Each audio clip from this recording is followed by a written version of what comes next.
Alright, what's going on, guys? Coming back to you with another War Dragons video. So today I want to go over my base layout. If you'd seen the previous two videos that I published, you'd notice that I switched something up here. I had a red mage tower before, now I have a red archmage tower. And the reason why is because the red Archmage Tower has a higher base HP and higher base damage than the red Mage Tower.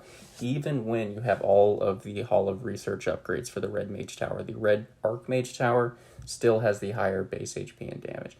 The only reason why I'd see a player choose the red Mage over the red Archmage is if they had ruins for the red Mage Tower. But I really don't. I actually have a couple ruins for the red Archmage Tower. So I need to equip those soon. But yeah, let's get into it. So if you were just to prioritize one tower on this island, I would say choose your orrery. This tower all by itself is going to help you a ton. Make sure that it's maxed for your level. Most of your towers should be maxed for your level when possible. But this one in particular, it's got the highest base HP out of any tower in the game. Meaning if you look at it here, you see it's got 187 million HP at level 89. This red Archmage Tower here has 152 million base HP at level 89. So you see the huge jump, like 30 million. And then this Ice Flag has 149 million HP. So an extra 40 million HP essentially for free. So it's just going to help you a lot defensively. Dragons are going to have a really hard time tanking through that. So you want to have your orrery in the back. The reason why is because you're not at a disadvantage. If this was an Earthflack or a Storm, you'd have to have it in the front for the Invincible Shield to activate. But since it's an orrery, it's got naturally longer range.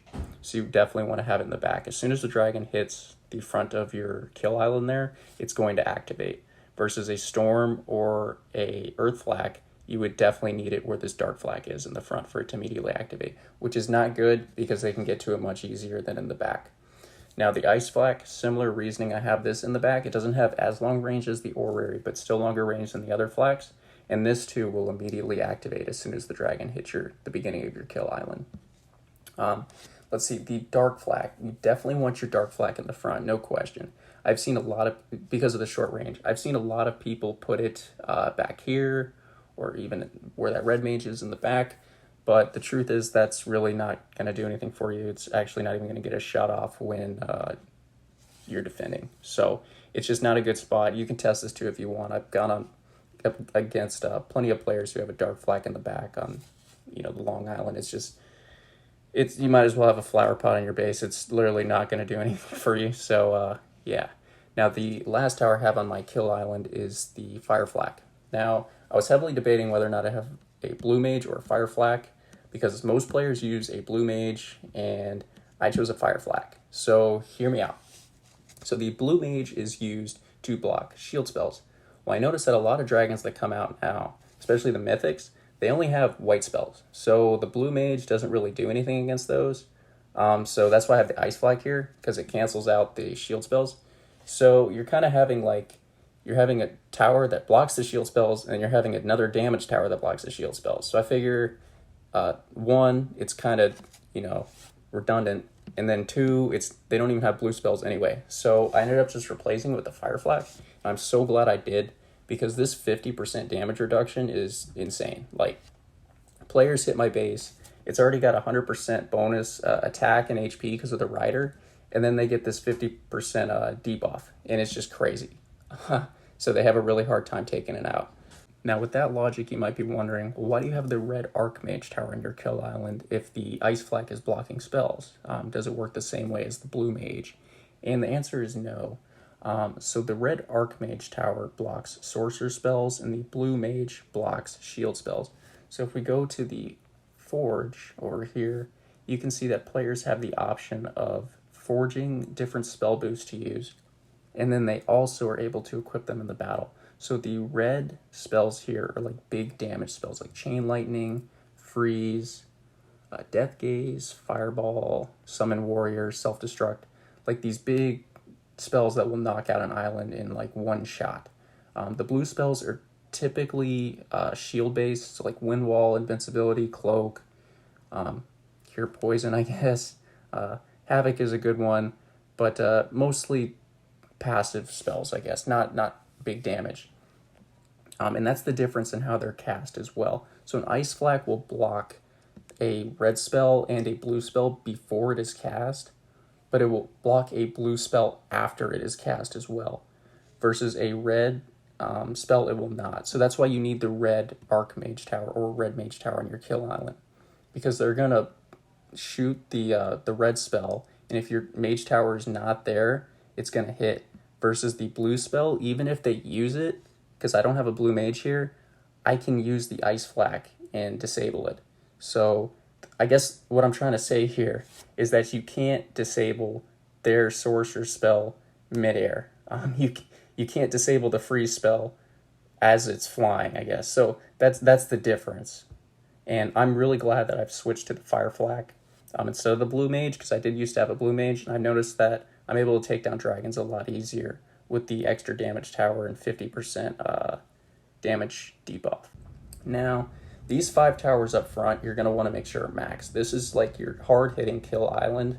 If they get through this, you're going to probably lose. Not going to lie, most of the defensives that I've lost, once they tank through this, I haven't, hung on for these last few towers back here. So now I choose the long island over the short island because instead of 5 towers, you have to worry about 7.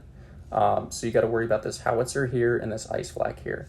So this Ice Flak is going to activate as soon as the dragon is over the Dark Flak. This range is not accurate, by the way.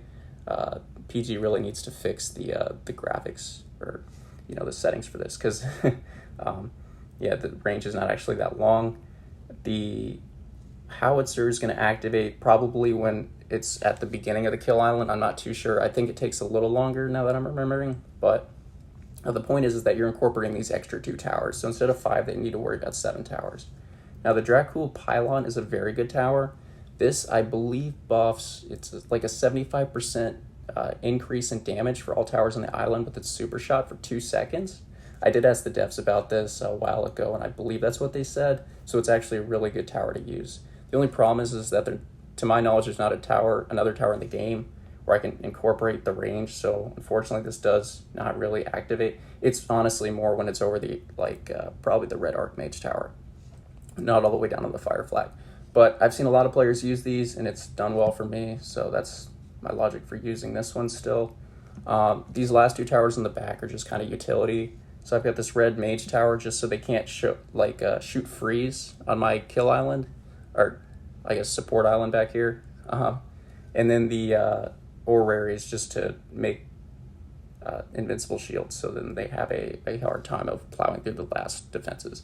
But there's only been a couple of instances where they took out my kill island, and then in the very back, they didn't get through it. And usually it's because the howitzer got off a shot or something.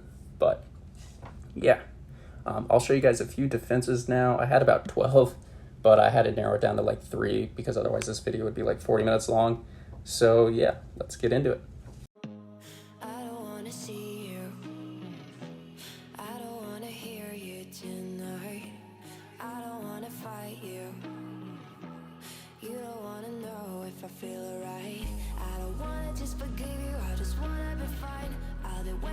Sign to light up, yeah.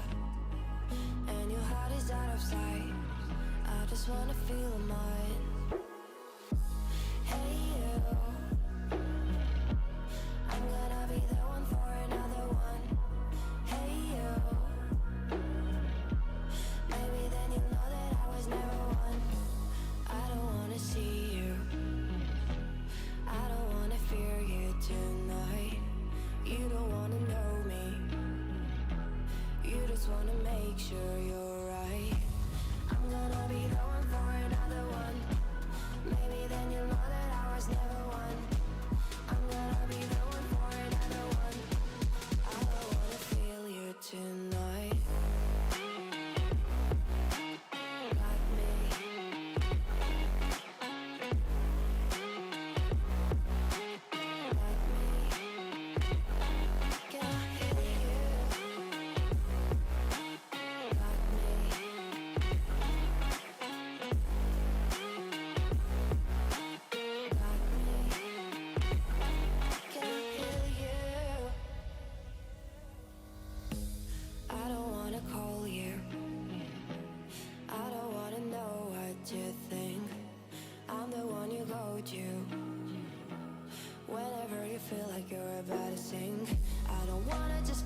you, but I wanna be fine.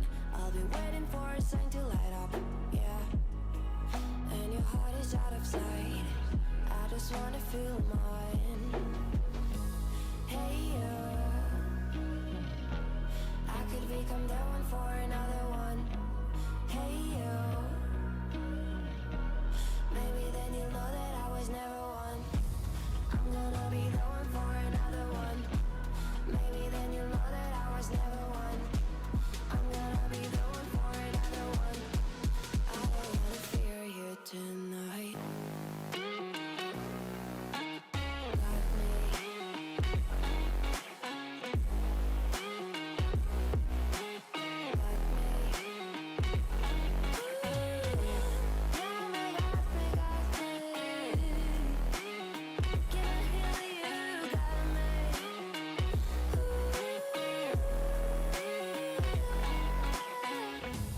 I don't wanna see you.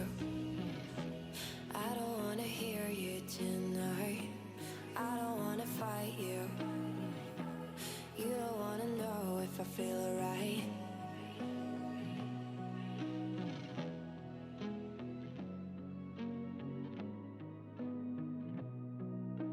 Deep in the dark, down on my knees, I've seen things that you wouldn't believe.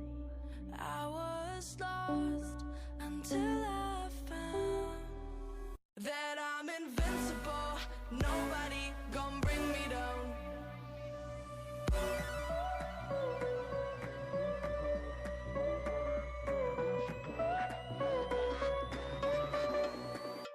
Here we go.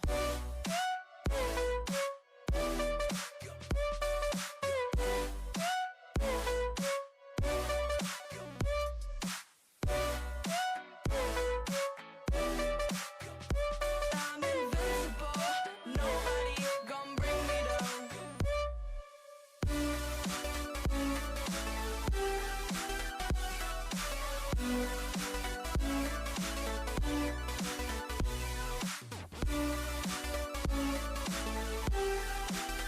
That I'm invincible. Nobody gon' bring me down.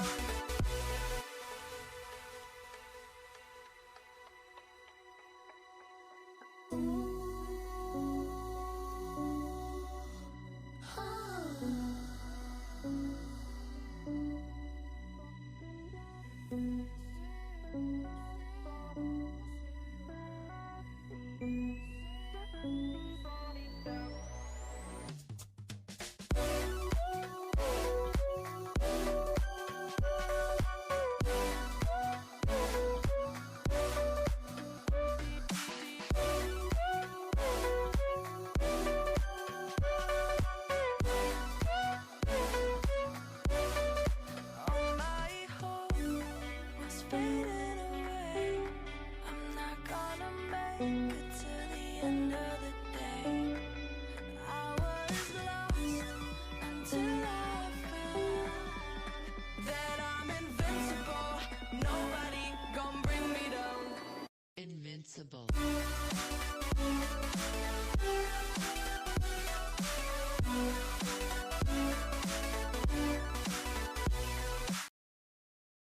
All right, and something else I haven't mentioned thus far, it kind of pertains to this video, but I wanted to go over it anyway. So these ruins here, I actually don't have any ruins on my base, so I wouldn't really prioritize ruins in my opinion. I mean, I'm sure they give me some competitive advantage, but when you compare it to the rider buff, like I think an exotic ruin is like 10% HP and damage.